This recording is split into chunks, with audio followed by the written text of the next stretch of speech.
दोस्तों, आज हम जो टॉपिक डिस्कस करने जा रहे हैं वो टॉपिक हमारी रूटीन लीग से बिल्कुल अलग है, जिसको हम सर्वाइकल कैंसर कहते हैं।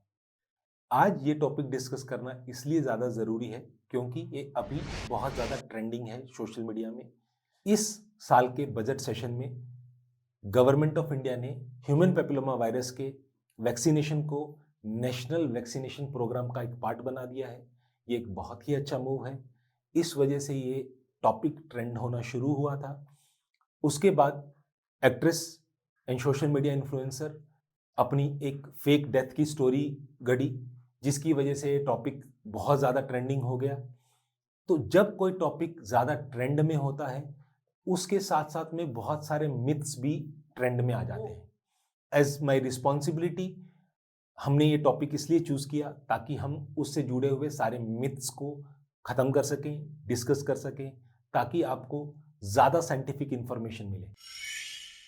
तो दोस्तों, ये कैंसर मोस्ट कॉमन कैंसर नहीं है, फिर भी ये इतना इम्पोर्टेंट क्यों है? क्योंकि ये कैंसर एक ऐसे प्रकार का कैंसर है जो धीरे धीरे डेवलप होता है, जिसका इटियोलॉजी क्या है, जिसका पॉजिटिव एजेंट क्या है, ये हमें पता है, जो ह्यूमन पेपिलोमा वायरस है। तो जब ह्यूमन पेपिलोमा वायरस किसी भी फीमेल की बॉडी में पहुंचता है, तो ज़्यादातर फीमेल्स में वो उनकी इम्यूनिटी की वजह से अपने आप ठीक हो जाता है। उसके लिए कोई दवाई लेने की ज़रूरत नहीं होती या कोई रिकमेंडेशन भी नहीं है। जब ये उनकी बॉडी की इम्यूनिटी से अपने आप एलिमिनेट नहीं होता है और क्रोनिकली वहीं पड़ा रहता है, तो ये धीरे धीरे ऐसे चेंजेस प्रोड्यूस करता है जिसकी वजह से धीरे धीरे कैंसर बनता है। तो इसमें एक लॉन्ग लेटेंट पीरियड है वायरस के इन्फेक्शन होने में और कैंसर होने के बीच में। इसी बीच में हम इस इन्फेक्शन को आइडेंटिफाई कर सकते हैं और उस कैंसर को अर्ली स्टेजेस में डिटेक्ट कर सकते हैं ताकि वो कैंसर ना बने, और अगर कैंसर बनता भी है तो उसको अर्ली स्टेजेस में डिटेक्ट करके हम उसको ट्रीट कर पाए।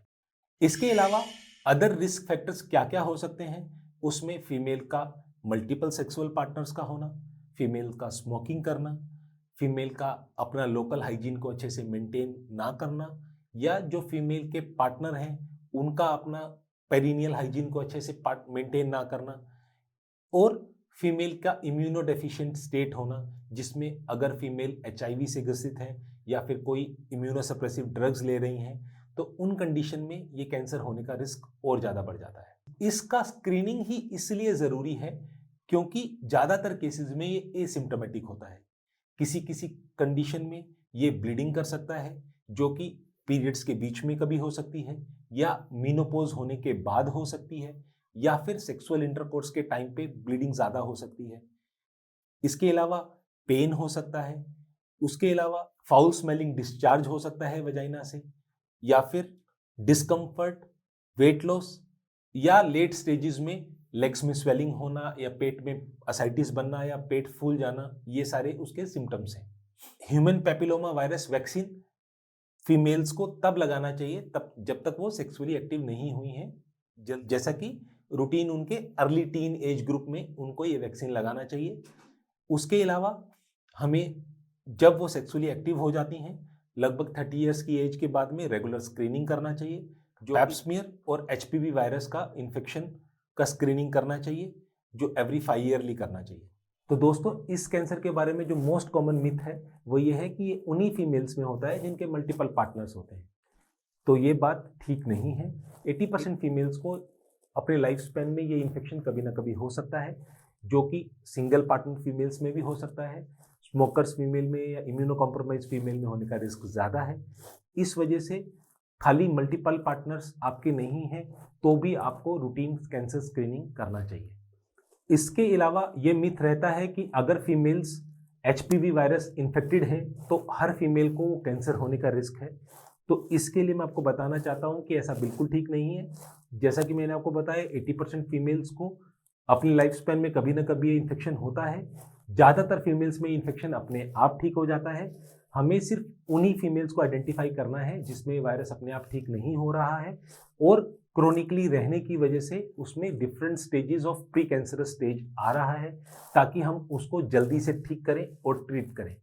इसीलिए अगर आपको एचपीवी वायरस का इन्फेक्शन है तो भी आपको बिल्कुल घबराना नहीं है और अपने डॉक्टर की सलाह से आगे ट्रीटमेंट करना है इसमें। उसके अलावा बहुत सारी फीमेल सिर्फ ये सोचती हैं कि मुझे तो कोई दिक्कत नहीं हो रही है, मेरा तो सब कुछ ठीक चल रहा है, तो मुझे की स्क्रीनिंग कराने की क्या ज़रूरत है। इस चीज़ के लिए मैं आपको बताना चाहता हूँ कि बहुत सारे केसेस में ये एसिम्प्टोमेटिक हो सकता है, इसीलिए इसमें स्क्रीनिंग होना बहुत ज़रूरी है, जो हर किसी सेक्सुअली एक्टिव फीमेल के लिए specially after the age of 30 years minimum every 5 yearly आपको टेस्ट करना ज़रूरी है। प्रेफरेबली पैप स्मीयर और एचपीवी वायरस टेस्ट दोनों आपको करना चाहिए। और एडोलेसेंट स्टेज में जो सेक्सुअली एक्टिव स्टेज से पहले की लाइफ स्टेज रहती है उसमें वैक्सीनेशन करना चाहिए। उसके अलावा जो अगला कॉमन मिथ रहता है कि मैंने तो वैक्सीन लगवा लिया है तो मेरे को तो ये कैंसर होने का रिस्क नहीं है।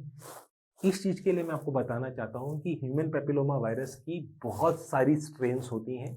वैक्सीन उनमें से केवल कुछ ही स्ट्रेन्स के अगेंस्ट आपको प्रोटेक्शन देती है।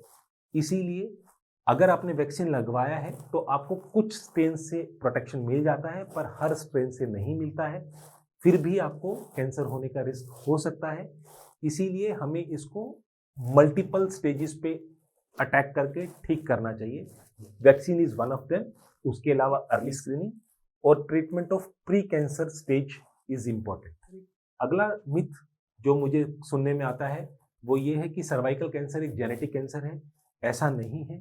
सर्वाइकल कैंसर एक फैमिली मेंबर से दूसरे फैमिली मेंबर में नहीं फैलता है।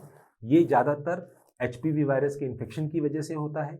ये ओवेरियन या ब्रेस्ट कैंसर जैसा नहीं है कि अगर आपके पेरेंट्स को या किसी को ज़्यादा आपकी फैमिली मेंबर्स में किसी को है तो उससे आपको भी होने का रिस्क है। ये एक जेनेटिक कैंसर नहीं। तो दोस्तों, आज हमने कोशिश किया है कि एचपीवी वायरस इन्फेक्शन और सर्वाइकल कैंसर के बारे में मैं आपको जितना हो सके मेडिकल टर्मिनोलॉजी और साइंटिफिक फैक्ट्स के बारे में बता सकूं। उसके अलावा भी अगर आपको कोई डाउट हो तो आप कमेंट सेक्शन में लिख सकते हैं। हम आपको आपके कमेंट्स का डायरेक्टली पर्सनली रिप्लाई करेंगे। आप हमारे चैनल को सपोर्ट करिए। Do like, subscribe and share my channel and please don't forget to press the bell icon. Let's stay healthy with doctor Bansal.